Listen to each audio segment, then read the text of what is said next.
नमस्कार। सभी श्रोताओं का हार्दिक स्वागत है।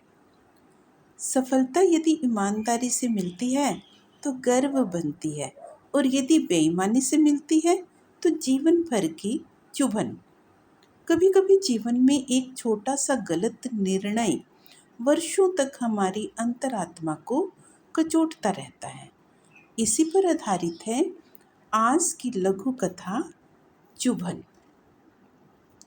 आज मेरा मन रह रहकर लहूलुहान हो रहा है। क्यों ना हो, अपने द्वारा किया हुआ एक गलत कार्य रह रहकर कचोटता रहता है। आखिर क्या वजह थी जो मैंने ऐसा काम किया, जो मैं अपनी ही नज़रों से गिर गई? क्या मिला मुझे? अपने बीते हुए कल के दरवाजे में झांकती हूँ तो माँ ने मुझे कितना बोल्ड बनाया। कभी भी परिस्थितियों से समझौता नहीं करने दिया। कितना भी कठिनाई भरा समय आया, लेकिन ईमानदारी, धैर्य और साहस का दामन हाथ से छूटने नहीं दिया। जीवन को संवारने के लिए माँ ने हमेशा यही शिक्षा दी कि यदि तुम सत्य को स्वीकार करोगे तो ईश्वर कभी भी तुम्हें अकेला नहीं रहने देंगे। सदैव तुम्हारे संग रहकर तुम्हारा मार्गदर्शन करेंगे, और कभी भी तुम्हें अपनी नज़रों से गिरने नहीं देंगे। आज जब मैं स्वयं माँ बनी तो अपनी ही माँ के द्वारा दी गई शिक्षा को भूलकर अपनी बेटी को यही शिक्षा ना दे सकी।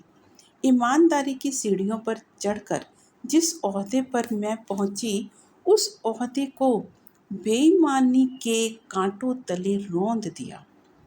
उन कांटों की चुभन बरसों बाद क्यों महसूस होती रहती है?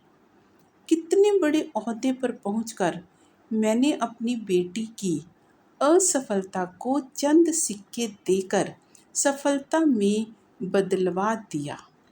लोगों की नज़रों में मैं कामयाब बेटी की माँ बनी, लेकिन अपनी ही नज़रों में, अपनी बेटी की नज़रों में और उन लोगों की नज़रों में मैं हमेशा के लिए गिर गई जिन्हें रिश्वत देकर अपनी असफल बेटी को सफल बनाया।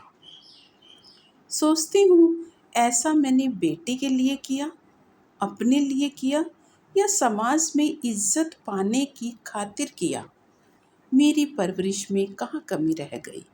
क्या मैंने अपने आप को सर्विस में इतना व्यस्त कर लिया कि बेटी के प्रति दायित्व को ईमानदारी से निभा नहीं सकी? कभी ना खत्म होने वाली चुभन आत्मा को पल पल घायल करती रहेगी। लहूलुहान आत्मा अब एक सच्चा जीवन जी सकेगी? शायद कभी नहीं।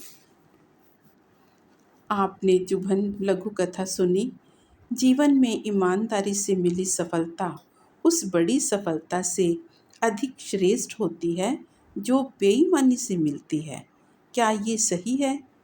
अपने विचार कमेंट्स में लिखिए। नमस्कार।